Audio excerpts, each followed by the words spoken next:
புதுயுகம் நேயர்களுக்கு வணக்கம். வார வாரம் இந்த கேள்விகள் 1000 நிகழ்ச்சியில பல துறைகளை சார்ந்த வல்லுநர்களை சந்திச்சு அவங்கள பத்தி தெரிஞ்சுக்கிறது மட்டும் இல்லாம அவங்களோட வெற்றிகளோட சூட்சமத்தை அறிந்து நாமளும் நம்மளோட வெற்றியை நோக்கி நடை போட்டுட்டு இருக்கோம். அந்த வகையில இந்த வாரம் நாம சந்திக்கக்கூடிய விருந்தினரை பத்தி சொல்லணும் அப்படின்னா, ஏறக்குறைய 28 நூல்களை வெளியிட்டது மட்டும் இல்லாம ஸ்ரீ காஞ்சி பெரியவா ஆசிர்வாதத்தோட இறைப்பணியையும் செவ்வனே செஞ்சுட்டு வர மதுரை அக்ஷய பாத்திரத்தின் நிறுவனர், ரொட்டேரியன் முன்னாள் தலைவர் திரு நெல்லை பாலு அவர்கள்தான். வணக்கம் சார். வணக்கம். கல்லாலே வேலியிட்டால் கலையழகில்லை என்று நெல்லாலே வேலியிட்டு நெறிவளர்த்த திருநகரம் திரு நெல்வேலிக்கு சொந்தக்காரன் நான். திருநெல்வேலி மாவட்டம் கோபாலசமுத்திரம் என்கிற சின்னஞ்சிறிய கிராமத்தில் பிறந்து பத்திரிகையாளனாக இருந்து பல்வேறு சமூக பணிகளை ஆற்றி இன்றைக்கு மதுரைக்கு வந்து 22 ஆண்டுகள் ஆகிறது. மதுரையில் பாரதி யுவகேந்திரா என்கிற அமைப்பை முதலில் தொடங்கி அதன் மூலம் பள்ளி மாணவர்களுக்கு ஒரு மிகப்பெரிய ஊக்கத்தை கொடுக்கிற விதமாக பல்வேறு பணிகளை செய்து வந்தேன். அதற்கு பிற்பாடு காஞ்சி மகாபெரிவருடைய நட்சத்திரமான அனுஷம் பெயராலே அனுஷத்தின் அனுகிரகம் என்கிற அமைப்பை தொடங்கி இன்றைக்கு பல்வேறு பணிகளை, ஆன்மீக ரீதியான பணிகளை ஆற்றி வருகிறேன். அது மட்டுமன்றி சமீபத்திலே மதுரையின் அக்ஷய பாத்திரம் என்கிற அமைப்பு தொடங்கி கொரோனா காலகட்டத்தில் மக்கள் ரொம்ப பாதிக்கப்பட்டு சாப்பாட்டுக்கே வழியில்லாமல் இருக்கிற நேரத்தில் இந்த அமைப்பு தொடங்க பெற்று இன்றைக்கு 300 நாட்களாக சாலையோரத்தில் இருக்கிற முதியவர்கள், வறியவர்கள், மனநலம் பாதிக்கப்பட்டு சாப்பாடு வேண்டும் என்று கேட்கக்கூட திராணி இல்லாத பொதுமக்கள் ஆகியோருக்கு தினமும் மதிய உணவினை வழங்கி வருகிற ஒரு புனிதமான திட்டத்தை மதுரையிலே செயற்படுத்தி வருகிறேன். சார், உங்களுக்கு எழுத்தாளர், சமூக ஆர்வலர் அப்படின்னு இப்படி பல அடையாளங்கள் இருக்கு. ஆனா உங்களை திரு நெல்லை பாலுவா எப்படி அடையாளப்படுத்திக்க விரும்புறீங்க? ஏன்? என்னை இன்றைக்கி சமூகத்திலே ஒரு சமூக சேவகனாகத்தான் என்னை முதல்ல அறிமுகப்படுத்த ஆசைப்படுகிறேன். இந்த நாட்டினுடைய ஜனாதிபதியாக டாக்டர் APJ அப்துல் கலாம் பதவியேற்ற பொழுது ஒரு பத்திரிகையாளன் கேள்வி கேட்டாராம்.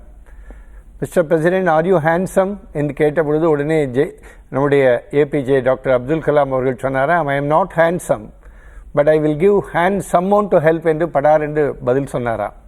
பிறருக்கு உதவுவதிலே தான் மகிழ்ச்சி இருக்கிறது. ஏன்னால் சந்தோஷத்திலே பெரிய சந்தோஷம் அடுத்தவரை சந்தோஷப்படுத்தி பார்ப்பது தான் என்று எனக்கு எங்கோ படித்ததாக ஞாபகம் இருக்கிறது. அந்த அடிப்படையிலே என்னை ஒரு சமூக சேவகனாக என்னை காட்டிக்கொள்வதிலே தான் எனக்கு மிகுந்த மகிழ்ச்சியாக இருக்கிறது. நிச்சயமா சார். இன்னைக்கு நீங்க ஒரு சிறந்த நிலைமையில இருக்கீங்க. உங்களுடைய பள்ளி கல்லூரி நாட்கள் எப்படி இருந்தது? ரொம்ப ஸ்ட்ரகிள்ஸ் நிறைந்த நாட்களான ஒரு சைல்ட்ஹுட்டா இருந்ததா, இல்லைன்னா ரொம்பவே நல்ல ஒரு சைல்ட்ஹுட்டா இருந்ததா? இல்லை, ஆரம்ப கட்டத்தில் கொஞ்சம் ரொம்ப கஷ்டப்பட்டு தான் நான் வாழ்க்கையிலே வளர்ந்தவர். திருநெல்வேலி மாவட்டம் கோபாலசமுத்திரம் என்கிற சின்னஞ்சிறிய கிராமம். அங்கே 1ஆவது வகுப்பு முதல் 5ஆவது வகுப்பு வரை நடராஜர் ஆரம்ப சாலை என்கிற பள்ளிக்கூடத்திலையும், பிறகு பண்ணை வெங்கட்டராமையர் உயர்நிலை பள்ளியிலையும், பிறகு நெல்லை மகாகவி பாரதி படித்த பள்ளியான மாத்திதா இந்து கல்லூரி மேல்நிலை பள்ளியிலையும், பிறகு பத்தமடை ராமசேஷியர் மேல்நிலை பள்ளியிலையும் என்னுடைய பள்ளி வாழ்க்கையை நான் முடித்தவன். அதற்கு பிறகு நான் திருநெல்வேலியில் இருக்கிற பாளையங்கோட்டையில் இருக்கிற, ஆக்சுவலாக நாங்கள் பேச்சு போட்டியிலே போகிற பொழுது அப்படி சொல்லுவோம், சுவர்கள் சரிந்து இருக்காது, ஆனால் ஒரு எதுகை முனைக்காக சொல்லுவது வழக்கம், சரிந்த சுவரும் சங்கத்தமிழ் பாடுகிற சதக்கத்துல்லாப்பா கல்லூரி மாணவன் நான் என்று அடிக்கடி சொல்லுவது வழக்கம். அந்த சதக்கத்துல்லாப்பா கல்லூரியிலும் பிறகு முதுநிலை படிப்பை மாத்திதா இந்து கல்லூரியும் நான் படித்தேன். படிக்கிற பொழுது நிறைய போட்டிகளில் பங்கேற்கிற வாய்ப்பு எனக்கு கிடைத்தது. பேச்சு போட்டியிலே பேசுகிற வாய்ப்பு எனக்கு கிடைத்தது. நான் எல்லா நிகழ்விலையும் அடிக்கடி சொல்லுவது வழக்கம். அதுவும் குறிப்பாக நான் 2ஆம் கிளாஸ் படிக்கிற போது மகாகவி பாரதி பற்றிய பேச்சு போட்டியிலே எனக்கு முதல் பரிசு கிடைத்தது. அப்பெல்லாம் என்ன பரிசு கொடுப்பார்கள் என்று சொன்னால், அன்றைக்கெல்லாம் நான் இந்த முதல் பரிசு வாங்குகிற பொழுது இந்த பள்ளிக்கூடத்திலே அந்த என்ன பரிசு கொடுத்தார்கள் என்றால், ஒரு இப்பொழுது இருக்கிற காலகட்டம் வேறு, அப்பொழுது இருக்கிற காலகட்டம் வேறு. அப்போ ரொம்ப மோசமாக இருந்திருக்கும். அப்போ எனக்கு முதல் பரிசாக ஒரு சோப்பு டப்பா பரிசாக கொடுத்தார்கள். இந்த சோப்பு டப்பா வாங்கிய உடனே இந்த பள்ளிக்கூடத்திலே மணி அடித்த உடனே அப்படியே தூக்கி கொண்டு ஓடி போய், நான் திருநெல்வேலி மாவட்டம் கோபாலசமுத்திரம் அந்த கிராமத்தில் என்னுடைய பாட்டி இடத்திலே நான் வளர்ந்தவன், காந்திமதி பாட்டி. அப்படியே ஓடி போய், பாட்டி பார்த்தாயா, முதல் பரிசை என்னுடைய பாட்டி இடத்திலே கொடுத்தேன். வாங்கிய பாட்டி அதை எடுத்துக்கொண்டு போய் எங்களுடைய ஊரிலே இந்த பக்கம் ஒரு 100 வீடு, இந்த பக்கம் ஒரு 100 வீடு, இந்த சோப்பு டப்பாவை எடுத்துக்கொண்டு போய் என் பேரன் பரிசு பெற்று வந்திருக்கிறான், என் பேரன் பரிசு பெற்று வந்திருக்கிறான் சொல்லி வீட்டுக்கு வந்து சேர்ந்த பொழுது இரவு 8 மணி 8:30 மணி ஆகிவிட்டார். அந்த சோப்பு டப்பா கொடுத்த ஊக்கம் உற்சாகம்தான். ஏன்னால் இந்த தெருவிலே ஊக்குவிக்கிறவனை கூட, அந்த சேஃப்டி பின் என்று அழைக்கப்படுகிற ஊக்குவிக்கிறவனை கூட நாம் ஊக்குவித்தால் அவன் தேக்கு விற்பான் அல்லவா. அந்த பாட்டி கொடுத்த ஊக்கம் உற்சாகம்தான் எனக்கு நிறைய போட்டிகளிலே, பள்ளி அளவிலே கல்லூரி அளவிலே நான் போகிற போட்டியிலெல்லாம் நான் முதல் பரிசு தவிர வேறு பரிசை பெறாதவன். எல்லா போட்டிகளிலும் எங்கே வேண்டால் 2வது பரிசு என்று வந்திருக்கலாம் ஒழிய முதல் பரிசு எல்லா போட்டிகளிலுமே நான் முதல் பரிசு பெறுகிறேன். அப்படி முதல்ல ஆரம்ப கட்டத்தில் எனக்கு பாட்டி கொடுத்த ஊக்கம் உற்சாகம்தான். நான் 1982 ஆண்டு அகில இந்திய அளவிலான பேச்சு போட்டியிலே எனக்கு ஜனாதிபதி விருது கிடைத்தது. அப்போதைய ஜனாதிபதி ஜெயில் சிங் அவர்கள் எனக்கு 2000 ரூபாயும் தங்கப்பதக்கம் ஜனாதிபதி விருதுக்கான பட்டயத்தையும் கொடுத்தார். அன்றைக்கு அந்த மேடையிலே இந்த தமிழகத்தினுடைய முன்னாள் ஆளுநர் அவர்கள் இருந்தார்கள். அந்த விழாவிலே தலைமை தாங்கியவர் தமிழகத்தினுடைய முன்னாள் முதல்வர் பாரத ரத்னா நம்முடைய மரியாதைக்குரிய எம்ஜிஆர் அவர்கள் இந்த விழாவிலே தலைமை தாங்கினார். எனக்கு பேச்சு போட்டியிலே பரிசு கொடுத்து கொண்டிருக்கிற போது மேடையில் இருந்த எம்ஜிஆர் அப்படியே பின்னாலே தன்னுடைய உதவியாளரிடத்தில் ஏதோ கண்களினாலே ஏதோ சிக்னல் செய்தார், சமிகை செய்தார். உதவியாளர் ஏதோ தூக்கி கொண்டு ஓடி வந்து எம்ஜிஆர் இடத்திலே கொடுத்த உடனே, எனக்கு ஜனாதிபதி பரிசு கொடுத்த உடனே இப்படி என்னை அழைத்தார். நான் பக்கத்திலே போய் நின்றேன். அப்படியே என்னை கட்டி அணைத்து கொண்டு தமிழ்நாட்டினுடைய மானத்தை காப்பாற்றினார் என்று சொல்லிக்கொண்டு அப்படியே கையில் இருப்பதை தூக்கி அள்ளி கொடுத்தார். நான் வீட்டிலே வந்து எண்ணி பார்த்தேன். சும்மா தூக்கி கொடுத்த தொகை 32,000 ரூபாய் இருந்தது. அந்த அந்த சின்ன வயதிலே கொடுத்த ஊக்கம் உற்சாகம்தான் இன்னைக்கு அந்த அளவுக்கு இந்திய அளவிலே பேச்சு போட்டியிலே ஜனாதிபதி விருது பெறுகிற அளவிற்கு ஒரு மாண்பாளனாக மாற்றக்கூடிய அந்த பங்கு அந்த பாட்டி கொடுத்த ஊக்கமாகத்தான் இருந்ததாக நான் கருதுகிறேன். நிறைய சமூக சேவைகளில் ஈடுபட்டுட்டு வரீங்க சார். இந்த எண்ணம் வந்து உங்களுக்கு எந்த வயதுல தோன்றுச்சு? அதாவது ஏதாவது ஒரு இன்சிடென்ட் உங்க லைஃப்ல ரொம்ப பாதிச்சு அதனால வந்து நம்ம நிறைய பேருக்கு வந்து உதவி பண்ணணும் அப்படிங்கிற எண்ணம் உங்களுக்கு வந்தது? அந்த மாதிரி ஏதாவது இன்சிடென்ட் உங்க லைஃப்ல நடந்திருக்கா? அதை நான் ஏற்கனவே ஆரம்ப கட்டத்திலே கொஞ்சம் கஷ்டப்பட்டவன் என்று சொன்னேன். அதை தவிர நான் மகாகவி பாரதி மீது மிகுந்த ஈடுபாடு உடையவன். நான் இந்த பொது சேவையிலே வருவதற்கு மூல காரணமே அது மாதிரி ஒன்றுமே இல்லாதவர்களுக்கு உணவு கொடுக்க வேண்டும் என்கிற எண்ணம் வந்ததனுடைய நோக்கமே. மதுரையினுடைய அட்சய பாத்திரம் நான் ஏற்கனவே சொன்னேன். மதுரை பாரதி யுவகேந்திரா, பாரதி பேரிலே ஒரு அமைப்பு முதலிலே தொடங்கினேன். அது பள்ளி மாணவர்களையே ஊக்கப்படுத்துகிற நிகழ்வாக அது இருந்தது. பிறகு மதுரையினுடைய அட்சய பாத்திரம் என்கிற அமைப்பு நோக்கம் தொடங்கப்படுவதனுடைய முக்கியமான பங்கு என்ன என்று சொன்னால், நான் ஏற்கனவே சொன்னேன், பாரதியும் சின்ன வயதிலே ரொம்ப கஷ்டப்பட்டவன். பாரதிக்கு திருமணமாகி கடையத்திலே செல்லம்மாள் பாரதியோடு இருந்த பொழுது அடுத்த வழி சோற்றுக்கு வழி இல்லை பாரதிக்கு. செல்லம்மாள் பாரதி பக்கத்து வீட்டிலே போய் அரிசி கடன் வாங்கி கொண்டு வருகிறாள். வாங்கி கொண்டு வந்த அரிசியை செல்லம்மாள் பாரதி இடத்தில், வாசல் திண்ணையில் அமர்ந்திருந்த பாரதி இடத்திலே ஒரு முரத்திலே போட்டு, இதில் இருக்கிற கற்களை பொறுக்கி கொடுங்கள், நான் உள்ளே போய் உலை வைத்து விட்டு வந்து விடுகிறேன் என்று செல்லம்மாள் அடுக்கலைக்குள்ளே போகிறாள். பாரதி இந்த முரத்தில் இருக்கிற அரிசி கற்களை பொறுக்க முற்படுகிற பொழுது வாசலிலே குருவிகளும் காக்கைகளும் வந்தனவா. காக்கை மட்டும் தான் மட்டும் வராது, கரைந்து பிற காக்கைகளையும் அழைத்து வருவது வழக்கம். நிறைய காக்கைகள் நிறைய குருவிகள் பார்த்த உடனே பாரதிக்கு ரொம்ப சந்தோஷம். அந்த குருவியும் காக்கையும் பார்த்த உடனே முரத்தில் இருக்கிற அரிசி எடுத்து கொஞ்சம் போடுகிறான். அது சந்தோஷத்தோடு சாப்பிடுகிறது. மறுபடியும் போடுகிறான். போட்டுக்கொண்டே இருக்கிறான். செல்லம்மாள் பாரதி வாசலுக்கு வந்து என்ன கற்களை பொறுக்கி விட்டீர்களா என்று கேட்டபொழுது அந்த முரம் காலியாக இருந்தனவா. அதுவே கடனாக வாங்கி கொண்டு வந்த அரிசி, அந்த முரத்தில் இருக்கிற அரிசி அனைத்தும் காணாமல் போய்விட்டான். குருவிகளுக்கும் காக்கைகளுக்கும் போட்டான் பாரதி. அன்றைக்கு பாரதி எழுதிய வரிதான், இந்த நாட்டிற்கு, இந்திய நாட்டிற்கு சுதந்திரம் கிடைக்கவில்லை, குருவிகளுக்காவது சுதந்திரம் கிடைத்திருக்கிறேன் நினைத்து கொண்டுதான் அன்றைக்கு அவன் எழுதிய வரிதான், விட்டு விடுதலையாகி நிற்பாய் சிட்டு குருவியை போல என்று எழுதினான். இதுதான் பாரதியே கஷ்டப்பட்டான். இன்னைக்கு நிறைய பேர்கள் வாழ்க்கையில் சாப்பாட்டுக்கு வழியில்லாமல் கஷ்டப்பட்டு கொண்டிருக்கிறார்கள். அவன் வயிற்றுக்கு சோறிட வேண்டும், இங்கு வாழும் மனிதருக்கெல்லாம் என்று எனக்கு மிகப்பெரிய குருவாக விளங்கியவன். இந்த வாழும் மனிதருக்கெல்லாம் சோறு கொடுக்க வேண்டும் என்பதுதான் சித்தாந்தமாக பாரதி சொன்னார். இன்னும் சொல்ல போனால், தனி ஒருவனுக்கு உணவில் எனில் இந்த ஜெகத்தினை அழித்திடுவோம் என்றும் பாரதி சொன்னார். ஒரு இடத்தில் சொன்னார், நான் வழிபடுகிற மாகாளியே, எனக்கு ஒருவேளை அடுத்த வேளை சோற்றுக்க வழி இல்லை என்று சொன்னால் நான் நாத்திகனாக கூட போய்விடுவேன் என்று பாரதி ஒரு இடத்தில் சொல்லியிருக்கிறார். இது பாரதியினுடைய தாக்கம்தான் மதுரையினுடைய அட்சய பாத்திரம் என்கிற அமைப்பு தொடங்கப்பட்டதனுடைய நோக்கம். ஒருவேளை உணவாவது மக்களுக்கு வந்து பசியாற்றணும் அப்படின்ற ஒரு எண்ணம் வந்து உயர்வான எண்ணம். இந்த மதுரை அக்ஷய பாத்திரம் அதை பத்தி நீங்க சொல்லுங்க சார். ஒரு நாளைக்கு எத்தனை பயனாளிகள் உங்களால வந்து பயனடைஞ்சிட்டு வராங்க? அதாவது மதுரையிலே வந்து கொரோனா காலகட்டத்தில் வீட்டில் இருக்கிற யாருமே வெளியவே போக முடியாமல் இருந்த சூழ்நிலையில் ஏன் அதுவும் நான் இப்போ சாதாரண நிலையில் உள்ள மக்களாலே ஒன்றும் செய்ய முடியாத சூழ்நிலை இருக்கிற பொழுது ரோட்டோரத்தில் இருக்கிற வறியவர்கள், மனநலம் பாதிக்கப்பட்டவர்கள்லாம் என்ன பண்ணுவாங்க?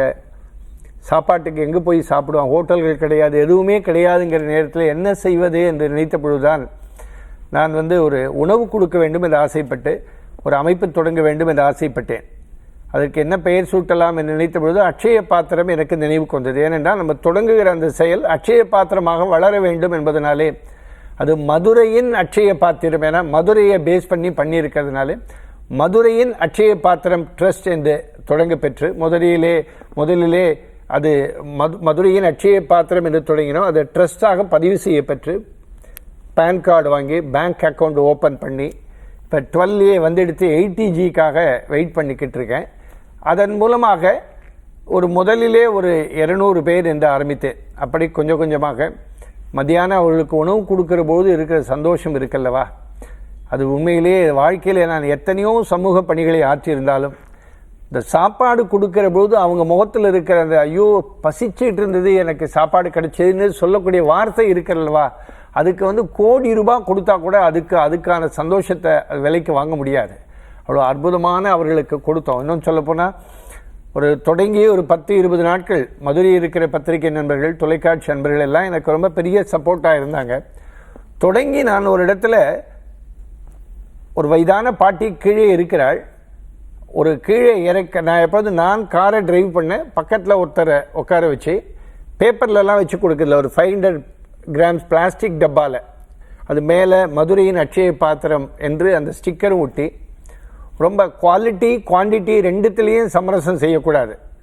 ஏன்னா நம்ம என்ன சாப்பிட்றோமோ அதை தான் அவங்களுக்கு கொடுக்கணும். சும்மா அவங்களுக்கு தானே 30 ரூபா அரிசி போருமேங்கிறதுலாம் கிடையாது. நான் 50 ரூபா 60 ரூபா அரிசி நான் என் வீட்டில் சாப்பிடுகிறேன்னு சொன்னால் அவர்களுக்கும் அந்த தரமான உணவு வழங்க வேண்டும் என்று சொல்லி அப்படியே உணவு கொடுத்துட்டு இருக்கும்போது ஒரு இடத்துல மதுரையில் தவிட்டு சந்தை என்கிற பகுதியில் கீழே இறங்கி ஒரு வயசான பாட்டிக்கு உணவு கொடுத்துட்டு இருக்கும்போது ஒரு 1.5 கோடி ரூபாய் ஒருத்தப்பட்டில் ஒரு ஆடி கார் வந்து நின்றுது. அதிலிருந்து ஒரு 4 பேர் கீழே இறங்கினார்கள். இந்த கழுத்து நிறைய நகை, கை பிரேஸ்லெட்டு, மோதிரங்கள் எல்லாம் ரொம்ப பெரிய பணக்காரத்தனமாக இறங்கின உடனே அவங்க எங்கிட்ட கேட்டாங்க, நீங்கள் என்ன கொடுத்துக்கிட்டு இருக்கீங்கன்னு கேட்டவுடனே எல்லாமே பசியில் இருக்கிறவங்களுக்கு தினமும் உணவு வழங்கி கொண்டு இருக்கிறோம் அக்ஷய பாத்திரம் அமைப்பு மூலமாக என்று சொன்ன உடனே படார்னு அவங்க என்ன சொன்னார், சார் தப்பாக எடுத்துக்காதீங்க, நாங்கள் சென்னை வாசி, என்னுடைய மனைவியை எங்கள் ஹாஸ்பிட்டலில் அட்மிட் பண்ணியிருக்கோம், இன்றைக்கி ஞாயிற்றுக்கிழமை 1.5 மணி நேரமாக தேடுகிறோம் சார், ஒரு ஹோட்டல் கூட இல்லை, எங்களுக்கு பசிக்குது, எங்களுக்கு தருவீங்களான்னு கேட்டாங்க. அப்போ தான் புரிஞ்சுன பசி வந்திடில் 10ம் பறந்து போகும் என்கிற வார்த்தைக்கு அர்த்தமே அன்றைக்கு நான் புரிந்து கொண்டேன். அன்றைக்கி அதனால் என்ன 6 டப்பா கூட வாங்கி கொள்ளுங்கள் என்று சொல்லி அவரிடத்திலே அந்த உணவு அந்த டப்பாவை கொடுத்தோம். இது என்ன அதில் அப்போ வந்து அவங்க மனசில் அந்த சொன்னப்போ கூட பக்கத்தில் இருக்கிற நண்பர் கூட வந்து சொன்னார், பெரிய பணக்காரங்களாக இருக்காங்களே, அவங்களுக்கு ஒரு நாளைக்குரிய 10 நாளுக்குரிய உணவுக்குரிய தொகையை வாங்கலாமேன்னு கேட்டாங்க. நான் அப்படிலாம் வாங்கக்கூடாது, இந்த இடத்துல நம்ம கொடுத்துட்டு இதை கேட்டோன்னா இதுக்குரிய புண்ணியமே இல்லாமல் போயிடும், அவங்களுக்கும் கிடைக்காது நமக்கும் கிடைக்காது. ஸோ இந்த நேரத்தில் வந்து ஒருவேளை என்றைக்காவது நம்ம விசாரித்து கொடுத்தால் பெற்றுக்கொள்ளலாம் முடியும். உணவு கொடுக்கிற பொழுது நீங்கள் எனக்கு கொஞ்சம் கொடுங்கள் என்று கேட்பது தவறானது என்று சொன்னேன். ஸோ அந்த திட்டம் இன்றைக்கு தொடங்க பெற்று 300வது நாளை 1-2 நாளிலே எட்ட இருக்கிறது. வருகிற 28ஆம் தேதி அன்றைக்கு 300 நாளை மதுரையின் அக்ஷய பாத்திரம் தொடங்க பெற்று அந்த நாளை எட்டுகிறது நினைக்கிற பொழுது, இது தொடங்குகிற பொழுது இதெல்லாம் சாத்தியமா, நம்மளால் முடியுமா அப்படிங்கிற எண்ணம் இருந்தது. இருந்தாலும் ஒரு நம்பிக்கை தானே வாழ்க்கை. ஏன்னா நான் டாக்டர் MS உதயமூர்த்தி அவரிடத்திலே ஒரு 3 ஆண்டு காலம் அவருடைய உதவியாளனாக பணியாற்றியவன். அடிக்கடி டாக்டர் MS உதயமூர்த்தி சொல்வார், நம்பு தம்பி உன்னால் முடியும், நம்பு தங்கை உன்னால் முடியும், நம்புங்கள் நம்மால் முடியும் என்று அடிக்கடி சொல்வார். அந்த நம்பிக்கை தான். என்றால் நம்பிக்கை வறண்டு போனால் மானுட ஜாதி மறண்டு போய்விடும். நாம் நினைத்தால் பல்லாவரத்து பாறையை பிசைந்தும் கூட நம்மாலே நம்பிக்கை தண்ணீரை பெற முடியும் என்ற ஊக்கம், உற்சாகம், நம்பிக்கை இருந்தால் உலகத்தில் எதையுமே சாதிக்க முடியும் என்கிற நம்பிக்கை எனக்கு இருக்கிறது. சார், இவ்வளோ அறப்பணிகள், ஆன்மீக பணிகள்னு தொடர்ந்து ஓடிட்டே இருக்கீங்க. இந்த டைம் மேனேஜ்மெண்ட் எப்படி சார் நீங்க பாக்குறீங்க? அதாவது நம்ம எதுலேயுமே வந்து நேரத்தை சரிவர கடைபிடித்தால், அது கொஞ்சம் செக்லிஸ்ட் போட்டு வச்சு இன்றைக்கு இதை செய்ய வேண்டும் என்று சொன்னால் அந்த நேரத்தில் செய்து முடிக்க வேண்டும். நான் வந்து திருமுருக கிருபானந்த வாரியார் சுவாமிகள் மீது மிகுந்த பக்தி கொண்டவன். அவருக்காக சேவை செய்திருக்கிறேன், அவரோடு இருந்திருக்கிறேன். அவர் வந்து 6:30 மணி நிகழ்வுனா 6:29க்கு மேடையில் ஏறி உட்கார்ந்துருவார். ஏன்னா நம்ம வந்து பிறருக்கு எடுத்துக்காட்டாக விளங்க வேண்டும் என்று நினைத்தால் நாம் அது ஒரு எடுத்துக்காட்டாக இருக்கணும். ஏன்னா நேரம் என்பது ரொம்ப வாழ்க்கையில் ரொம்ப முக்கியமானது. Time and tide wait for no man என்று சொல்வார்கள். கடல் அலைகளும் நேரமும் மனிதனுக்கு யாருக்காகவும் காத்து அது மாட்டும் வரும். அந்த டைம் ஆயிடுச்சுன்னா இன்றைக்கி நம்ம வாழ்க்கையினுடைய 1 மணி நேரத்தை இழந்து விட்டோம். நம்ம 65-70 வயது வாழ்கிறோம்னு சொன்னால் 2 மணி நேரம் நம்ம வீணாக கழித்தால் 2 மணி நேரம் நம்ம வாழ்க்கையினுடைய நேரத்தை இழந்து விட்டோம் என்பதாக அர்த்தம். இன்றைக்கி நான்லாம் மற்றவங்களாம் இரவு நேரம் தூங்குறாங்களே, தூங்குகிற நேரத்தில் அவங்கள போய் பார்க்க முடியாது. அந்த நேரம் எதுக்கு இரவு வருகிறது என்று கூட பல நேரம் நினைத்து பார்ப்பது உண்டு. ஏன்னா நம்ம 2 விஷயம்தான் வாழ்க்கையில், உழைப்பு இருக்க வேண்டும், உண்மை இருக்க வேண்டும். இந்த 2 இருந்தால் நம் உலகத்தில் எதை வேண்டுமானாலும் நம்மாலே சாதிக்க முடியும். சார், இப்போ வந்து எழுத்தாளராக உங்களை பற்றி நிறைய விஷயங்கள் தெரிஞ்சுக்கணும்னு நினைக்கிறோம். 28 நூல்கள் வந்து எழுதியிருக்கீங்க. குறிப்பாக ஸ்ரீ காஞ்சி பெரியவா பற்றி ஒரு 1200 பக்கம் கொண்ட ஒரு நூல் வெளியிட்டிருக்கீங்க. காஞ்சி பெரியவா வந்து நிறைய அற்புதங்கள்லாம் நிகழ்த்தியிருக்காரு, நம்ம எல்லாருக்குமே தெரியும். உங்களுக்கு தெரிந்த அவர் நிகழ்த்தின ஒரு அற்புதம்னா நீங்கள் எங்க கூட ஷேர் பண்ணணும்னா எதை சொல்வீங்க சார்? இல்லை, காஞ்சி பெரியவர் வந்து அவருடைய சொல்லிலேயும் செயலிலேயும் எப்பொழுதும் ஒன்றாக வாழ்க்கை வாழ்ந்தவர். அவரை மாதிரி ஒரு சன்னியாசி வந்து இன்றைக்கு பார்க்க முடியாது. ராமகிருஷ்ண பரமஹம்சர், சுவாமி விவேகானந்தர், ரமணர், அது மாதிரி நிறைய சன்னியாசிகள் வரிசையில் காஞ்சி மகா பெரியவரும், காஞ்சி காமகோடி பீடாதிபதி ஜெகத்குரு ஸ்ரீ சந்திரசேகரேந்திர சரஸ்வதி சுவாமிகள், அது வந்து நிறைய அவர் சித்து செய்ததில்லை. வாழ்க்கையில் வந்து ரொம்ப அவர் சின்ன வயதிலேயே கூட நான் அடிக்கடி சொல்லுவேன், சின்ன குழந்தையாக இருந்தபோது ஒரு பாட்டி இடத்துல போய் முறுக்கு வாங்குவாளாம், வயசான ஒரு பாட்டி. அந்த பாட்டி இடத்துல முறுக்கு வாங்குற பொழுது என்ன சொன்னாராம், ஒரு நாளைக்கு நான் பாட்டி நான் தான் நிறைய பேரை உனக்கு இன்ட்ரடியூஸ் பண்ணி விட்றேனே, நான் சின்ன குழந்தை தானே, நான் சுவாமிநாதனாக இருந்தபோது நான் வாங்குகிற முறுக்குக்கு நீ எதுவும் சலுகை காட்டக்கூடாதா அப்படின்னு கேட்ட உடனே அதெல்லாம் முடியாதுன்னு சொன்னாலாம் அந்த பாட்டி. திருப்பி கேட்ட உடனே அதெல்லாம் முடியாதுடான்னு சொன்ன உடனே அப்படின்னா பாட்டி நான் உங்கள்கிட்ட முறுக்கு வாங்க வரமாட்டேன்னாரான், குழந்தை தானே.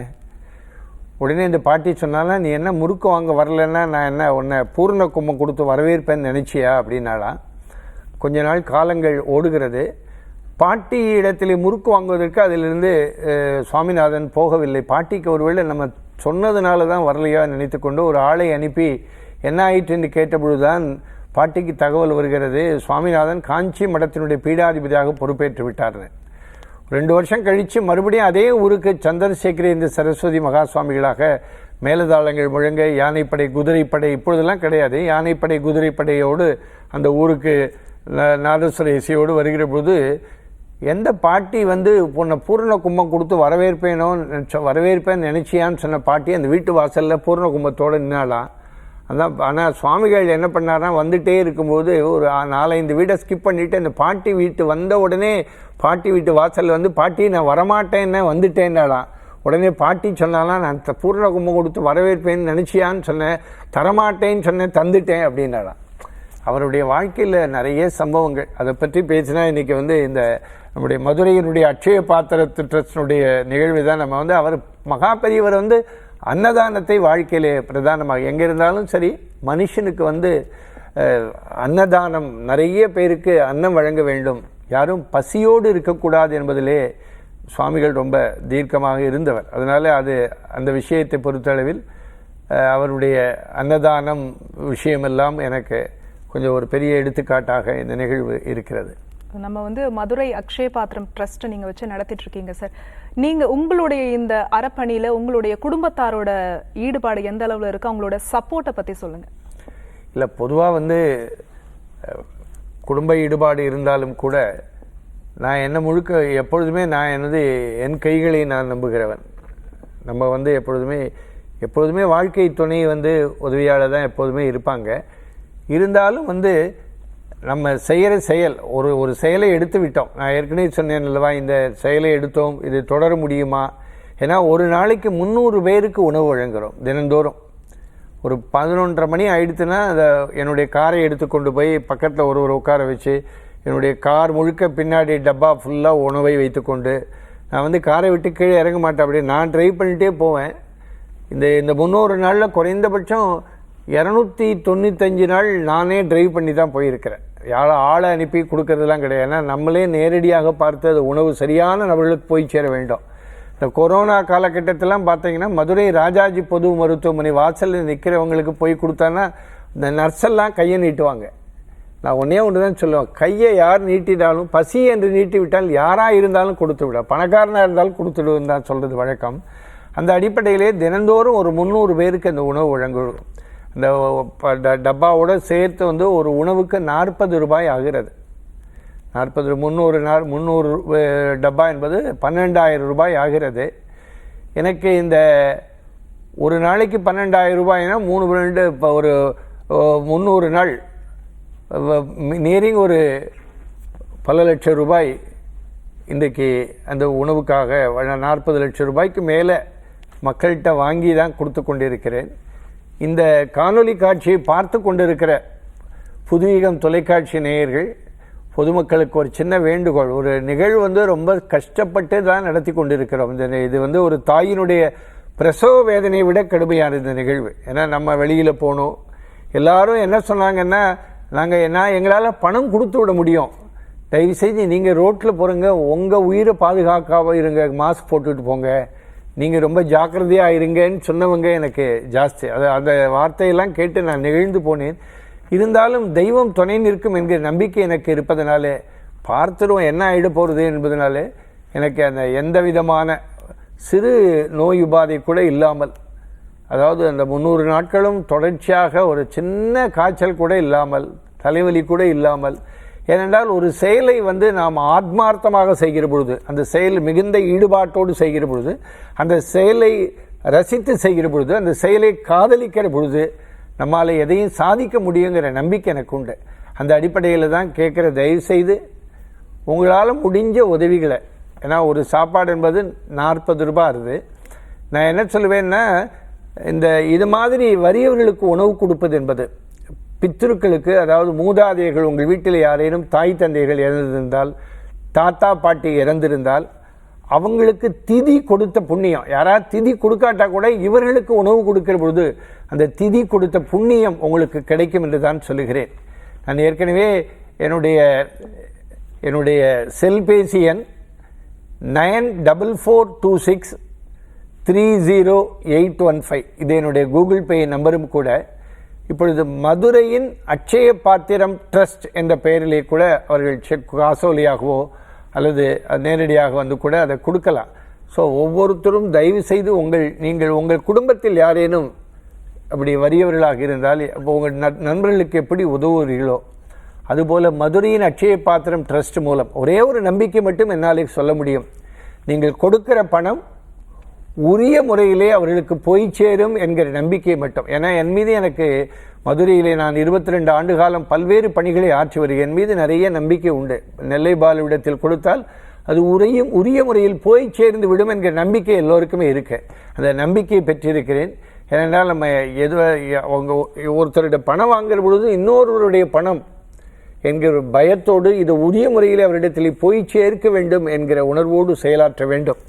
இப்போ என்னுடைய அந்த ஒரு 50வது நாள் 100, 200, 250 இப்படி 50க்களாக நான் மதுரையிலே, அதுவும் மதுரை ராஜாஜி பொது மருத்துவமனையில் வைத்து இந்த 300 பேருக்கு உணவு, அது தவிர ஒரு 500 பேர் அந்த நாட்களை செலிப்ரேட் பண்ணுகிற விதமாக பொது மருத்துவம் இருக்கிற நோயாளிகளுடைய பார்வையாளர்களாக வருகிற பெருமக்களுக்கு நாங்கள் 500 பேருக்கு உணவு கொடுக்குறோம். 50வது நாள் மதுரை மருத்துவமனையினுடைய டீன் ரத்தனவேல் அவர்கள் கையாலே கொடுத்தோம். 100வது நாள் மதுரை மாவட்ட ஆட்சித்தலைவர் டாக்டர் அனீஷேகர் ஐஏஎஸ் அவர்கள், ரொம்ப அற்புதமான மனிதர். ரொம்ப தூய்மையான ஆட்சித்தலைவர் எங்கள் மாவட்டத்திலே கிடைத்திருக்கிறார். டாக்டர் அனீஷேகர் அவர் கையாலே கொடுத்த பொழுது அன்றைக்கு முந்தைய நாள் மதுரை ஆதீனம் 292வது குருமகா சன்னிதானம் அவர்கள் சித்தி அடைந்து விட்டார்கள். காலையிலே அந்த விழாவிற்கு போய்விட்டு கலெக்டர் வரமாட்டார் என்று நினைத்து கொண்டிருந்த பொழுது சரியான நேரத்தில் ஆட்சித்தலைவர் மட்டுமல்ல, மதுரையினுடைய மாநகராட்சியினுடைய கமிஷனர் கார்த்திகேயன், அவர் டாக்டர் கார்த்திகேயன் IAS அவர்களையும் அழைத்து வந்து அந்த விழாவிலே அவர் கையாலே உணவு வழங்கி அவர் சொல்லும்போது கூட அவர் வந்து ஏற்கனவே கலெக்டர் மதுரை மாநகராட்சி கமிஷனராக இருந்தபொழுது இன்றைக்கு ஒரு திட்டம் நான் அதாவது பசியில்லா மதுரை என்கிற திட்டம் நான் தொடங்கினேன். என்னாலே கூட அது செயல்படுத்த முடியவில்லை, நீங்கள் ரொம்ப அற்புதமாக செயலாற்றி கொண்டிருக்கிறீர்கள் என்று என்னை பாராட்டினார். இப்போ சமீபத்திலே கூட குடியரசு தின விழாவில் சிறந்த சமூக சேவகருக்கான விருதை எனக்கு மதுரை மாவட்ட ஆட்சித்தலைவர் டாக்டர் அனீஷேகர் IAS அவர்கள் வழங்கினார் என்பது ஒரு மகிழ்ச்சிக்குரிய செய்தி. சிறு துளி பெருவெள்ளம் அப்படின்னு சொல்லுவாங்க. எல்லாருக்குமே வந்து யாருக்காவது நம்ம ஹெல்ப் பண்ணணும், உணவு வழங்கணுன்ற எல்லாருக்குமே அந்த உணர்வு இருக்கும். ஆனா அது எப்படி செயலாற்றுறது அப்படின்னு தெரியாம தான் நிறைய பேர் இருக்கும். நீங்க வந்து எல்லாரையுமே கேதர் பண்ணி உங்க மூலியமா அவங்களுடைய அந்த ஏக்கத்தையோ அந்த உணர்வையோ வந்து நம்ம வந்து செயலாற்றிக்கலாம் சார். அதே மாதிரி ஒரு 250 மாற்றுத்திறனாளிகள், அதாவது கண் குறைபாடு இருக்கக்கூடிய மாற்றுத்திறனாளிகள் குடும்பத்திற்கு மாதம் அரிசி கொடுத்துட்டு இருக்கீங்க சார். அதை பத்தி சொல்லுங்க. மாற்றுத்திறனாளிகள் எத்தனையோ பேர் இருக்காங்க. அந்த கண் குறைபாடு இருக்கக்கூடிய மாற்றுத்திறனாளிகளுக்கு செய்யணும் அப்படிங்கிற எண்ணம் உங்களுக்கு எப்படி வந்தது? அதாவது காது கேளாதவர்கள் கூட பிழைத்துக் கொள்வார்கள், நடக்க முடியாதவர்கள் கூட அப்படியே தத்தி தடுமாறி நடந்து போய் ஏதாவது செய்துவிட முடியும். ஆனால் கண்ணு தெரியாதவங்க இருக்கிற அது மாதிரி ஒரு பெரிய ஒரு சோகமான ஒருத்தனுக்கு கண்ணு தெரியலன்னா, நமக்கே இரவு நேரத்தில் ஒரு 12 மணிக்கு நம்முடைய மின் தடைப்படுகிறது அப்படின்னு சொன்னால், அந்த தீப்பெட்டியை கண்ணு தெரிகிற நாமே அந்த இருட்டு நேரத்தில் தீப்பெட்டி தேடுறதுக்குள்ளே 10 முறை தடிக்கு கீழே விழுவோம். கண்ணு தெரிகிற நாமே அப்படி இருக்கிற பொழுது வாழ்க்கை முழுக்க கண்ணே தெரியலாமல் பார்வையற்ற மாற்றுத்திறனாளிகள் என்கிற பதம் இப்பொழுது உபயோகிக்கப்படுகிறது. அவங்க வந்து கண்ணே தெரியாமல், அதுவும் அந்த கையில் இருக்கிற ஸ்டிக்கை வைத்துக்கொண்டு அப்படியே தட்டி தட்டி அந்த இடத்துக்கு போய் ரொம்ப கஷ்டப்பட்டு அவங்க பல பேருடைய வாழ்க்கை, 1-2 பார்வையற்றவர்கள் வேணால் பணக்காரனாக இருக்க முடிய, 199% வாழ்க்கையினுடைய அடுத்த என்ன செய்வதென்று புரியாமல் இருக்கிற மாற்றுத்திறனாளிகளுக்கு அரிசி வழங்க வேண்டும் என்று ஆசைப்பட்டேன். அதுவும் தரமான 10 கிலோ அரிசி. மதுரையில் வந்து மான்மார்க் அரிசி தான் புகழ்பெற்ற அரிசி நிறுவனம். அந்த 1 கிலோ 50 ரூபாய் ஒருத்த போட்டுனா அந்த அரிசியை 250, முதல்ல 25 பேர்லேருந்து தொடங்கி 50, 100, 150 அப்படின்னு 250 பேரோடு ஸ்டாப் பண்ணிட்டோம். ஏன்னா எப்பொழுதுமே அகலக்கால் ஒரு திட்டம் இவ்வளவுதான் என்று இருக்கிற போது அந்த 250 பேரோடு நிறுத்தி அவங்களுக்கு மாதந்தோறும் 10 கிலோ அரிசி கொடுத்து கொண்டிருக்கிறோம். அதுக்கு ஒரு விழாவும் வச்சு அவர்களை வரவழைச்சு அரிசி மூட்டையும் கொடுத்து அவர்களுக்கு நல்ல உணவும் கொடுத்து அவர்களுக்கு கொடுத்து கொண்டிருக்கிறோம். அது அவர்களுக்கு மாற்றுத்திறனாக கண் பார்வையற்றவர்களுக்கு கொடுப்பது என்பது உண்மையிலே அதுவும் ஒரு மிகப்பெரிய புண்ணியம். இதற்கும் நிறைய பேர் முன்னாடியெல்லாம் அரிசி வாங்கிட்டு இருந்தோம், நிறைய பேர் ரேஷன் அரிசிலாம் கொடுக்க ஆரம்பித்தாங்க.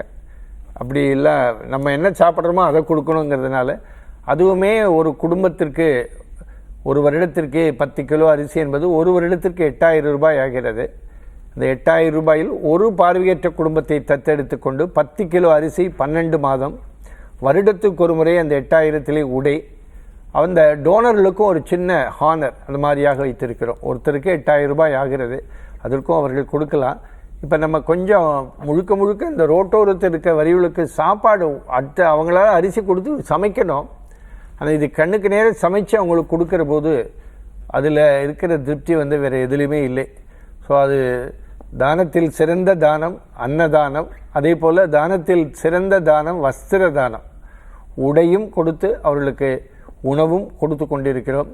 சமீபத்தில் கூட அவங்களுக்கு இரவு நேரத்தில் பார்த்தேன்னா அந்த பிரிட்ஜு அங்கங்கே குளிரில் படுத்து ஒன்றுமே இல்லாமல் தரையில் படுத்து தூங்குறதை பார்த்து சில நண்பர்கள் மூலமாக ஒரு 300 பேருக்கு நல்ல ஒரு 300 போர்வை வாங்கி, போர்வை மட்டும் இல்லாமல் அவங்க எங்கிட்ட வந்து மருந்து மாத்திரைகள் கேட்டார்கள். அதை நம்ம கொடுக்கக்கூடாது, அது ஆன்டி எஃபெக்ட் ஆயிருங்கிறதுனால தலைவலிக்கு வந்து அமிர்தாஞ்சன் டப்பா கொடுத்தோம். அது ஈஸியாக எடுத்து தடவிக்கலாங்கிறதுனால அதையும் அடிக்கடி செய்து கொண்டிருக்கிறோம். முக்கியமான நாட்கள் ஆடி அமாவாசை. நேற்றுக்கு பார்த்தீர்கள் என்றால் நம்ம இதற்காக சிறப்பு நிகழ்வு நேற்றுக்கு. அதனால் அன்றைக்கி ஒரு சிறப்பு நாள் என்றும், ஒரு குடியரசு தின விழா, புத்தாண்டு, பொங்கல், இந்த மாதிரி நாட்களில் 300 பேர் என்பது ஒரு 800 பேருக்கு உணவு கொடுக்குறோம்.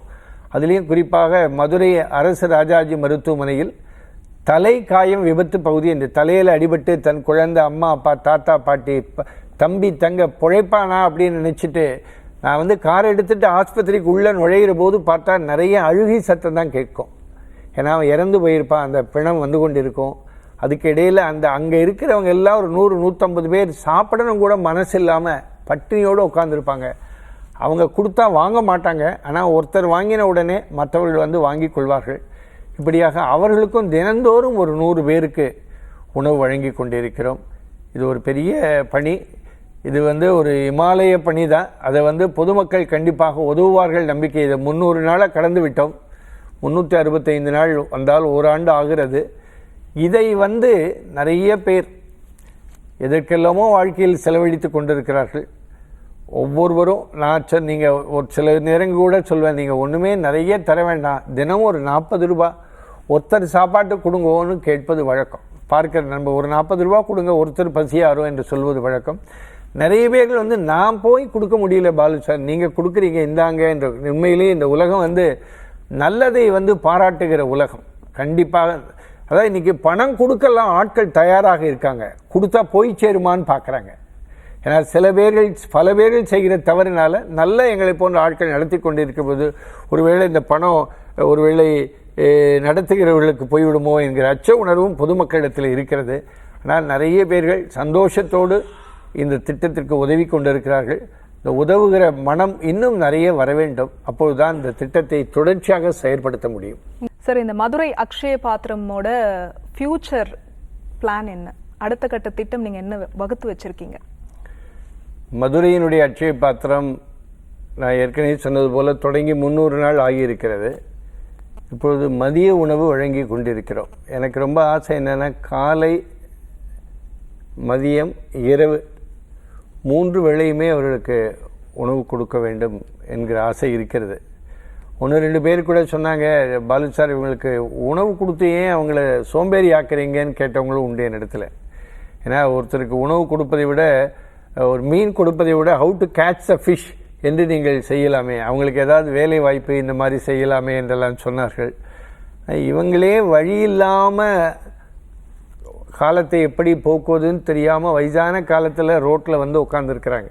ஒன்று எனக்கு தயவு செஞ்சு எனக்கு ஒன்று தோன்றது, அதாவது பிச்சைக்காரர்கள் இல்லாத உலகம் வர வேண்டும் என்ற ஆசை.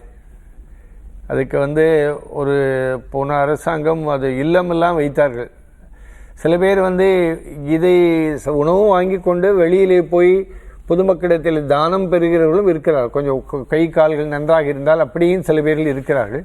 ஆனால் நிறைய பேர் கையில் காலில் அடிபட்டு எழுந்திருக்கக்கூட முடியாதவங்களாம் இருக்கிறார். அப்படி தான் பார்த்து கொடுக்குறேன். நான் யாராவது ஒருத்தர் கையில் உணவு இருந்ததுன்னா அவங்களுக்கு கொடுக்க மாட்டேன், அடுத்த ஆளுக்கு ஸ்கிப் ஆகிடுவேன். இன்னொருத்தருக்கு அந்த உணவு போய் சேரணுங்கிறதுனால அது. ஏன்னா இன்றைக்கி இதன் மூலம் தெரிந்து கொண்டது பொதுமக்கள், இன்றைக்கு இருக்கிற குழந்தைகளுக்கெல்லாம் நான் சொல்ல விரும்புவது என்னவென்றால், நிறைய பேரிடத்தில் கேட்கிற போது என் பையன் பொண்ணு என்னை திருமணமான பிற்பாடு அல்லது சில காலத்திற்கு பிறகு நான் எவ்வளோ பண்ணியிருக்கேன், என்னை ரோட்டில் கொண்டு விட்டுட்டான் அப்படின்னு சொல்கிற பேர்கள் இருக்காங்க. நான் சில நேரங்களில் கொஞ்சம் நேரம் கிடைக்கும்போது அவங்கள்ட்ட பேசுகிறது வழக்கம். இந்த மாதிரி இருக்கிறதுக்கு காரணம் என்னன்னு கேட்டால் நான் சொல்லுவாங்க, நான் எவ்வளோ பணம் வச்சுருந்தேங்க, என்கிட்ட பணமே இல்லைன்னு சொன்னோன்னே என்னை துரத்தி விட்டான் என் பையன். அப்படிங்கிற போதெல்லாம் நமக்கு தயவு செய்து இன்றைக்கு நான் கூட அடிக்கடி சொல்லுவேன், முதியோர் இல்லங்களை பற்றி சொல்லுகிற பொழுது ஒரு கவிஞர் எழுதினான், வீட்டிற்கு பெயரோ அன்னை இல்லம், ஆனால் அன்னை இருப்பதோ அனாதை இல்லம் அப்படின்னு எழுதினான். நிறைய பேர் சும்மா பேருக்கு அம்மா அப்பா எல்லாம் சொல்ல விட, ஏன்னா எலும்பு துணிறுத்தி நரம்பு பந்தலிட்டு சதை சாந்தி மெழுகி வைத்த சரீர கோயிலை கொடுத்தவள் அம்மா. அப்படி கொஞ்சம் தாய் தந்தையர்களை இன்றைக்கி இதன் மூலம் இந்த ரோட்டோரத்தில் இருக்கிற வரிவர்களை பார்க்கிற பொழுது தயவு செய்து குழந்தைகளுக்கு சொல்லுவது, எந்த குழந்தையும் நல்ல குழந்தை தான் மண்ணில் பிறக்கையிலே நல்லவனாவதும் தீயவனாவதும் அன்னை வளர்ப்பினிலே என்று. அன்னை எவ்வளோ தூரம் வளர்த்தால் கூட ஒரு காலகட்டத்திற்கு பிறகு அவங்கள ரோட்டில் கொண்டு விட்டு வளர்க்கிறது என்பது, ரோட்டில் தள்ளி விடுறது என்பதை விட கொடுமையான பாவம் உலகத்தில் எதுவுமே கிடையாது. தயவு செய்து நீங்கள் சம்பாத்தியம் கொஞ்சமாக பண்ணாலும் சரி, அதை வைத்து கொண்டு உங்களுடைய மனைவியை காப்பாற்றுவதை போல தயவு செஞ்சு உங்கள் அப்பா அம்மாவை காப்பாற்றுங்க. அதுதான் என்னுடைய தனிப்பட்ட விருப்பம், தனிப்பட்ட என்னுடைய கருத்தாக இருக்கும். உங்களுடைய அடுத்த கட்ட திட்டம் முதியோர்களுக்கான உதவியா இருக்கும் அப்படின்னு இல்லை, முதியோர் இல்லம் தொடங்கணும் ஒன்று. ரெண்டாவது 3 வேளையும் தரமான உணவு வழங்க வேண்டும். ஏன்னா இதுக்கு எல்லாத்துக்கும் காரணம் பொருளாதாரம் தான். நம்ம வந்து இன்னைக்கு சொல்ல முடியாது. யாரோ இந்த புதியுகம் தொலைக்காட்சியை பார்த்து விட்டு அமெரிக்காவிலேருந்து கனடாலேருந்து யாராவது குதிக்கலாம், நான் பார்த்துக்கொள்கிறேன், நீங்கள் நன்றாக செய்கிறீர்கள்.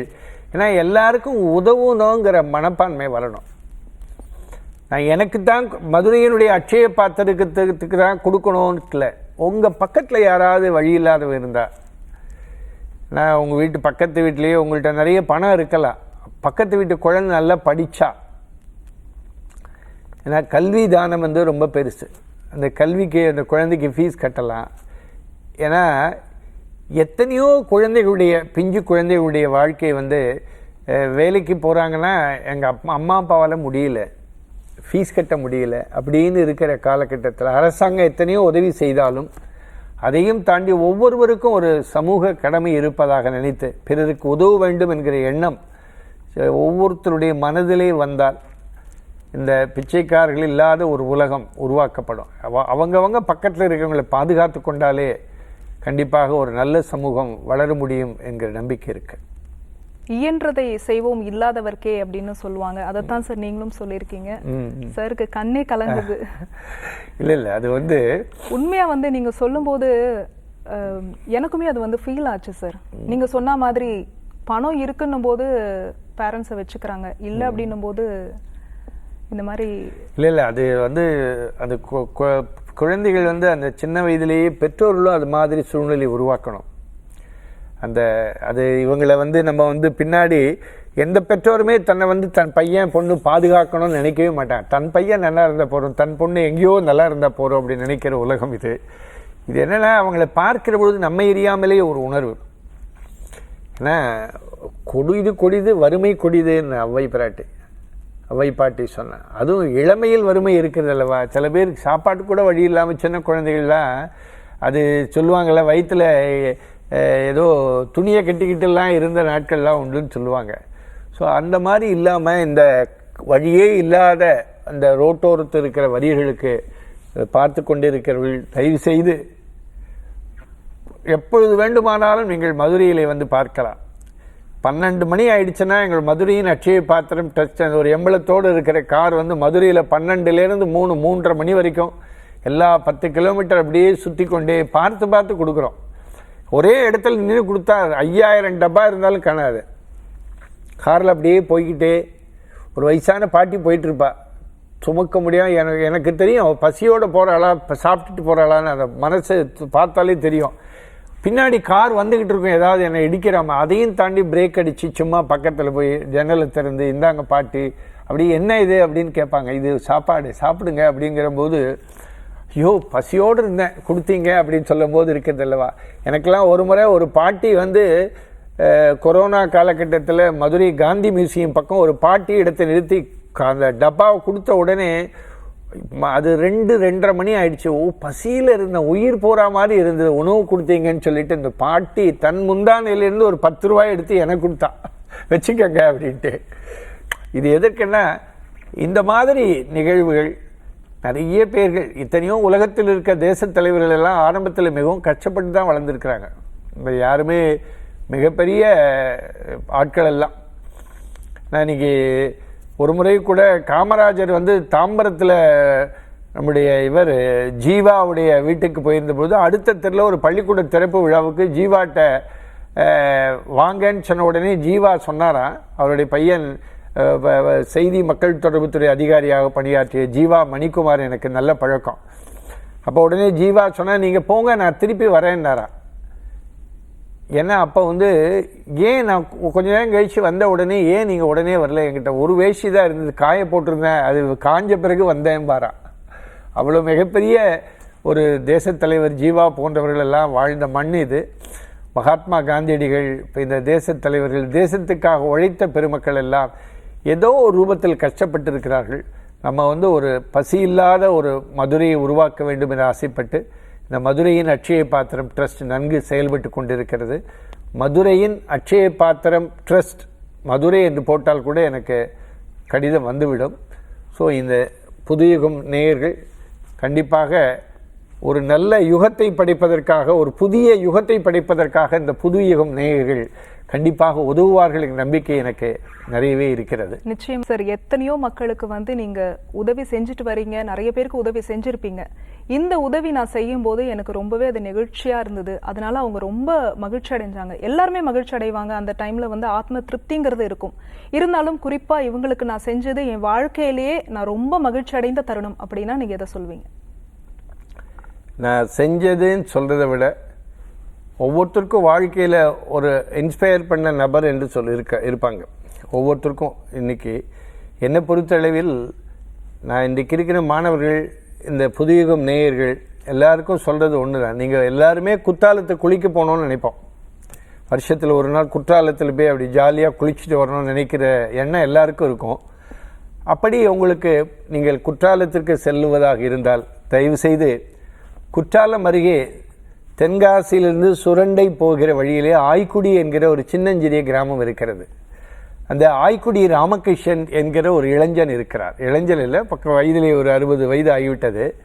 அவர் 25 வயது இருக்கிற பொழுது, 20 வயது இருக்கிற பொழுது பிஇ கப்பல் படை பொறியாளராக வர வேண்டும் என்று பிஇ படித்து கொண்டிருந்த பொழுது ஒரு இடத்தில் கடைசி நேரத்தில் ஒரு தேர்வுக்கு போன பொழுது ஒரு 15 அடி தாண்டி கீழே விழ வேண்டும் என்கிற ஒரு கடுமையான பயிற்சி அவருக்கு அந்த வழங்கப்படுகிற நேரத்தில் கீழே விழுகிற பொழுது அவருடைய முதுகுத்தண்டிலே அடிபட்டு, அவருக்கு இந்த ஸ்பைனல் கார்டு என்று அழைக்கப்படுகிற முதுகுத்தண்டிலே அடிபட்டு அந்த நிமிடமே, அந்த நொடியே அவருக்கு கழுத்துக்கு கீழே செயல்பாடு இல்லாமல் ஆகிவிட்டது. அந்த ஆய்க்குடி ராமகிருஷ்ணனை டாக்டர் அமர்ஜித் சிங் என்பவர் பிழைக்க வைத்து, உன்னாலும் இந்த உலகத்தில் சாதிக்க முடியும், நீனும் ஒரு வெற்றியாளனாக வர முடியும் என்கிற தன்னம்பிக்கையை கொடுத்து அவருடைய சொந்த ஊரான தென்காசி ஆய்க்குடிகளை கொண்டு விடுகிறார். அந்த ஆய்க்குடி ராமகிருஷ்ணன் அவர் தோற்றப்பதிவை பார்க்கிற பொழுது அப்படியே ராமகிருஷ்ண பரமஹம்சர் மாதிரியே இருப்பார். அந்த ஆய்க்குடி ராமகிருஷ்ணன் தன்னை பிழைக்க வைத்த டாக்டர் அமர் என்கிற பெயராலே, அமர்ஜித் சிங் அவர் அமர் என்கிற பெயராலே அமர் சேவா சங்கம் அப்படிங்கிற அமைப்பு, 4 குழந்தைகளோடு ஆரம்பிக்கப்பட்ட ஒரு சேவை அமைப்பு இன்றைக்கு 100 ஊனமுற்ற குழந்தைகள், 100 அனாதை குழந்தைகள், 5000 பேர் படிக்கக்கூடிய சிவ சரஸ்வதி வித்யாலயா என்கிற அற்புதமான ஒரு பள்ளிக்கூடம் என்று ஒரு 25 ஏக்கர் நிலப்பரப்பில் ஒரு சப்தமில்லாமல் ஒரு மிகப்பெரிய சமூக பணியை ஆற்றி வருகிறார். ராத்திரி தூங்கணும்னா காலில் சாக்ஸ் போட்டுட்டு தான் தூங்கணும், எலி கடிச்சா தெரியாது.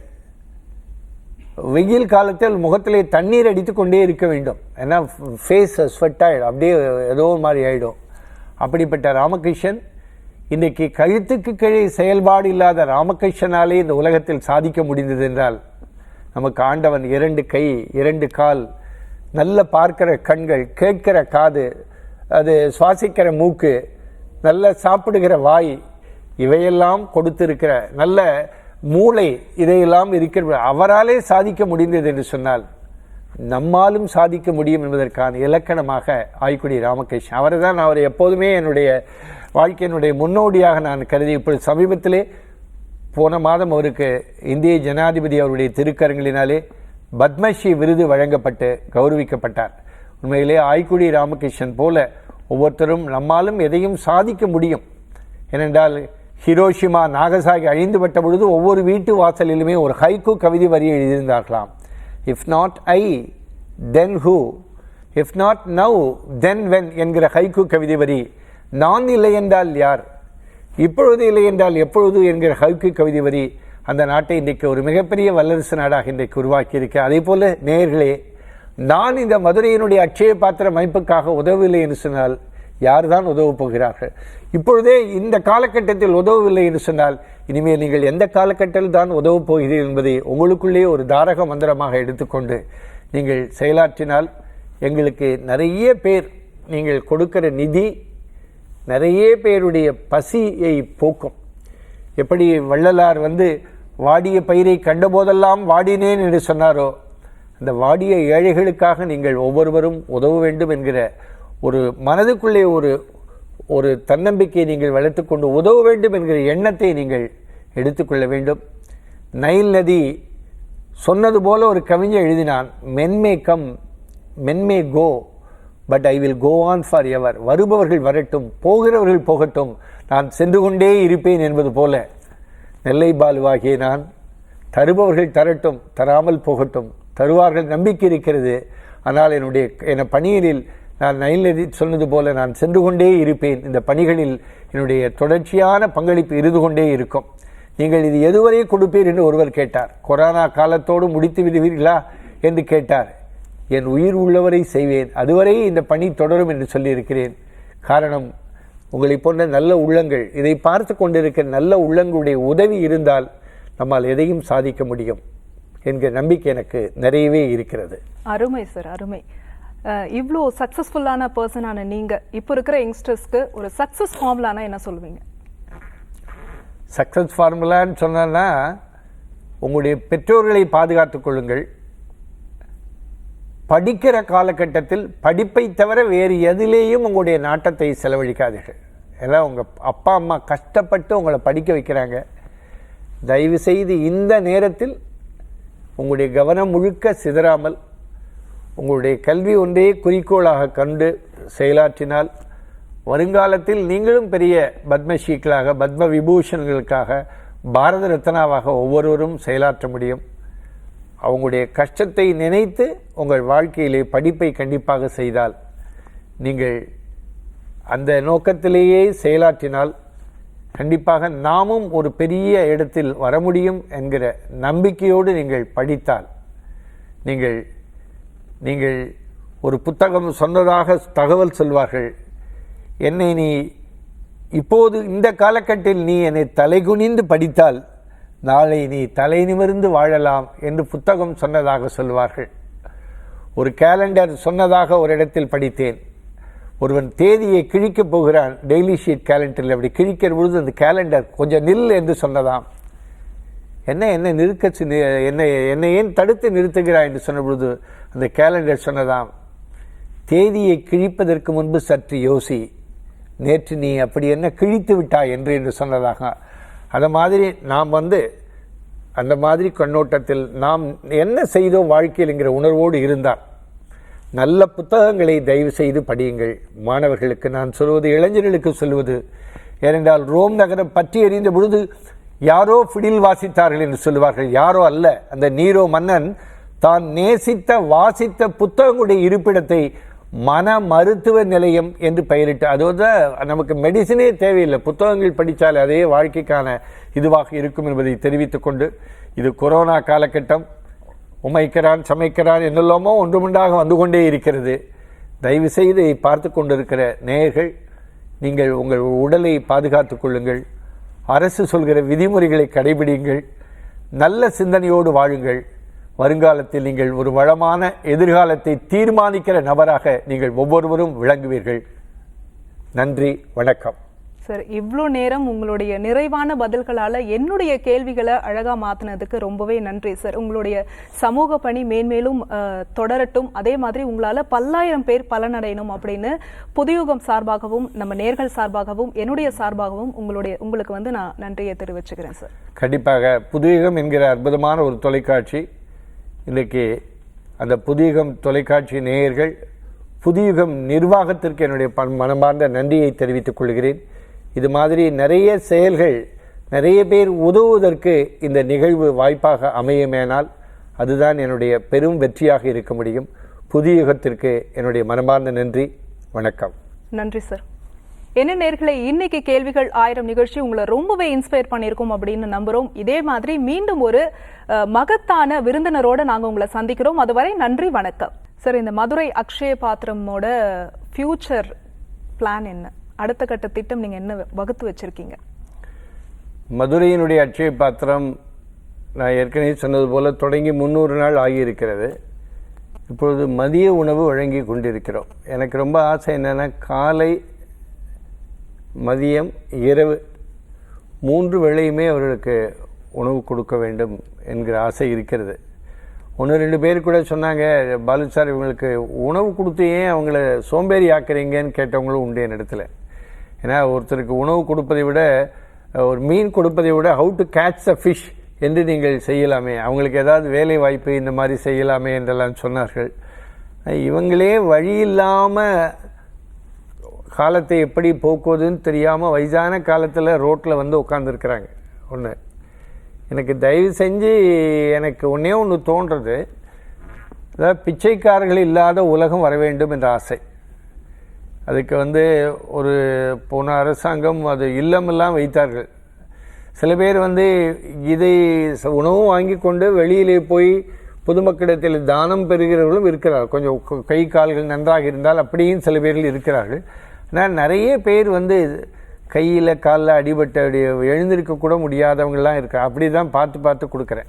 நான் யாராவது ஒருத்தர் கையில் உணவு இருந்ததுன்னா அவங்களுக்கு கொடுக்க மாட்டேன், அடுத்த ஆளுக்கு ஸ்கிப் ஆகிடுவேன். இன்னொருத்தருக்கு அந்த உணவு போய் சேரணுங்கிறதுனால அது. ஏன்னா இன்றைக்கி இதன் மூலம் தெரிந்து கொண்டது பொதுமக்கள், இன்றைக்கு இருக்கிற குழந்தைகளுக்கெல்லாம் நான் சொல்ல விரும்புவது என்னவென்றால், நிறைய பேரிடத்தில் கேட்கிற போது என் பையன் பொண்ணு என்னை திருமணமான பிற்பாடு அல்லது சில காலத்திற்கு பிறகு நான் எவ்வளோ பண்ணியிருக்கேன், என்னை ரோட்டில் கொண்டு விட்டுட்டான் அப்படின்னு சொல்கிற பேர்கள் இருக்காங்க. நான் சில நேரங்களில் கொஞ்சம் நேரம் கிடைக்கும்போது அவங்கள்ட்ட பேசுகிறது வழக்கம். இந்த மாதிரி இருக்கிறதுக்கு காரணம் என்னன்னு கேட்டால் நான் சொல்லுவாங்க, நான் எவ்வளோ பணம் வச்சுருந்தேங்க, என்கிட்ட பணமே இல்லைன்னு சொன்னோன்னே என்னை துரத்தி விட்டான் என் பையன்.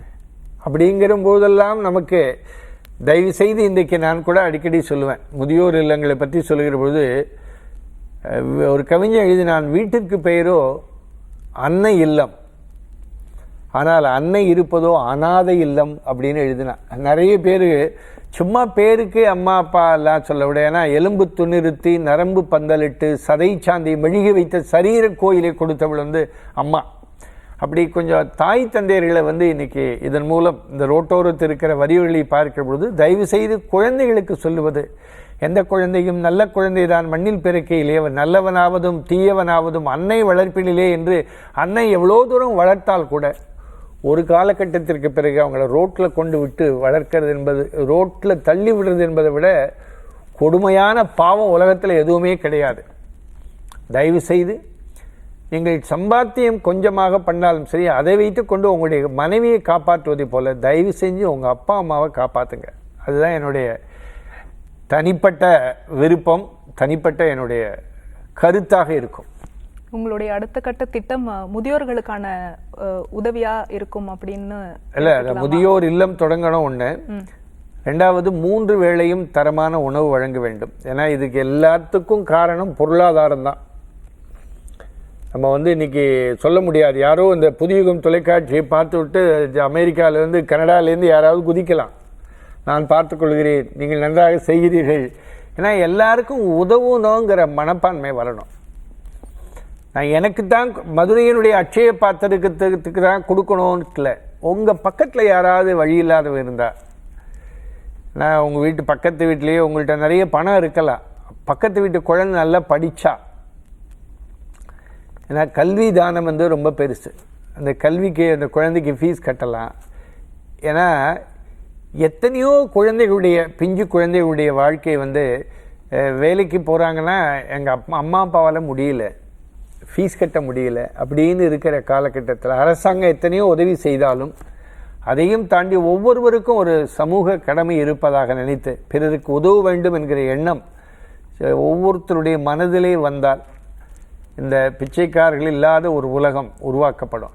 அவங்கவங்க பக்கத்தில் இருக்கிறவங்களை பாதுகாத்து கொண்டாலே கண்டிப்பாக ஒரு நல்ல சமூகம் வளர முடியும் என்கிற நம்பிக்கை இருக்கு. இயன்றதை செய்வோம் இல்லாதவர்க்கே அப்படின்னு சொல்லுவாங்க. அதைத்தான் சார் நீங்களும் சொல்லியிருக்கீங்க. சாருக்கு கண்ணே கலங்குது. இல்லை அது உண்மையா நீங்க சொல்லும்போது எனக்குமே அது ஃபீல் ஆச்சு சார். நீங்க சொன்ன மாதிரி பணம் இருக்குன்னும் போது பேரண்ட்ஸை வச்சுக்கிறாங்க, இல்லை அப்படின்னும் போது இந்த மாதிரி இல்லை அது அந்த குழந்தைகள் அந்த சின்ன வயதிலேயே பெற்றோர்களும் அது மாதிரி சூழ்நிலை உருவாக்கணும். அது இவங்களை நம்ம பின்னாடி எந்த பெற்றோருமே தன்னை தன் பையன் பொண்ணு பாதுகாக்கணும்னு நினைக்கவே மாட்டான். தன் பையன் நல்லா இருந்தால் போகிறோம், தன் பொண்ணு எங்கேயோ நல்லா இருந்தால் போகிறோம் அப்படின்னு நினைக்கிற உலகம் இது. இது என்னன்னா அவங்கள பார்க்கிற பொழுது நம்ம எரியாமலே ஒரு உணர்வு. ஏன்னா கொடிது வறுமை கொடிதுன்னு அவ்வை பாட்டி சொன்னேன். அதுவும் இளமையில் வறுமை இருக்கிறது அல்லவா. சில பேருக்கு சாப்பாட்டு கூட வழி இல்லாமல் சின்ன குழந்தைகள்லாம் அது சொல்லுவாங்கள்ல, வயிற்றில் ஏதோ துணியை கட்டிக்கிட்டுலாம் இருந்த நாட்கள்லாம் உண்டுன்னு சொல்லுவாங்க. ஸோ அந்த மாதிரி இல்லாமல் இந்த வழியே இல்லாத அந்த ரோட்டோரத்தில் இருக்கிற வரிகளுக்கு பார்த்து கொண்டிருக்கிறவர்கள் தயவு செய்து எப்பொழுது வேண்டுமானாலும் நீங்கள் மதுரையிலே வந்து பார்க்கலாம். 12 மணி ஆயிடுச்சுன்னா எங்கள் மதுரையின் அட்சய பாத்திரம் டச் அந்த ஒரு எம்பளத்தோடு இருக்கிற கார் வந்து மதுரையில் 12லேருந்து 3-3:30 மணி வரைக்கும் எல்லா 10 கிலோமீட்டர் அப்படியே சுற்றி கொண்டே பார்த்து கொடுக்குறோம். ஒரே இடத்துல நின்று கொடுத்தா 5000 டப்பா இருந்தாலும் காணாது. காரில் அப்படியே போய்கிட்டே ஒரு வயசான பாட்டி போயிட்டுருப்பா, சுமக்க முடியாது. எனக்கு தெரியும் பசியோடு போகிறாளா சாப்பிட்டுட்டு போகிறாளான்னு அந்த மனசை பார்த்தாலே தெரியும். பின்னாடி கார் வந்துக்கிட்டு இருக்கும், ஏதாவது என்னை இடிக்கிறாம, அதையும் தாண்டி பிரேக் அடித்து சும்மா பக்கத்தில் போய் ஜன்னலை திறந்து இந்தாங்க பாட்டி அப்படி என்ன இது அப்படின்னு கேட்பாங்க. இது சாப்பிடுங்க அப்படிங்கிற போது ஐயோ பசியோடு இருந்தேன் கொடுத்தீங்க அப்படின்னு சொல்லும் போது இருக்கிறது அல்லவா. எனக்கெல்லாம் ஒரு முறை ஒரு பாட்டி வந்து கொரோனா காலகட்டத்தில் மதுரை காந்தி மியூசியம் பக்கம் ஒரு பாட்டி இடத்தை நிறுத்தி அந்த டப்பாவை கொடுத்த உடனே அது 2-2:30 மணி ஆயிடுச்சு. பசியில் இருந்த உயிர் போகிற மாதிரி இருந்தது. உணவு கொடுத்தீங்கன்னு சொல்லிட்டு இந்த பாட்டி தன் முந்தானையிலேருந்து ஒரு 10 ரூபாய் எடுத்து எனக்கு கொடுத்தா, வச்சுக்கங்க அப்படின்ட்டு. இது எதற்குன்னா இந்த மாதிரி நிகழ்வுகள் நிறைய பேர்கள் இத்தனையோ உலகத்தில் இருக்க தேச தலைவர்கள் எல்லாம் ஆரம்பத்தில் மிகவும் கஷ்டப்பட்டு தான் வளர்ந்துருக்கிறாங்க. யாருமே மிகப்பெரிய ஆட்கள் எல்லாம். நான் இன்னைக்கு ஒரு முறை கூட காமராஜர் வந்து தாம்பரத்தில் நம்முடைய இவர் ஜீவாவுடைய வீட்டுக்கு போயிருந்தபோது அடுத்த தெருவில் ஒரு பள்ளிக்கூட திறப்பு விழாவுக்கு ஜீவாட்ட வாங்கன்னு சொன்ன உடனே ஜீவா சொன்னாராம். அவருடைய பையன் செய்தி மக்கள் தொடர்புத்துறை அதிகாரியாக பணியாற்றிய ஜீவா மணிக்குமார் எனக்கு நல்ல பழக்கம். அப்போ உடனே ஜீவா சொன்னால் நீங்கள் போங்க நான் திருப்பி வரேன்னாராம்.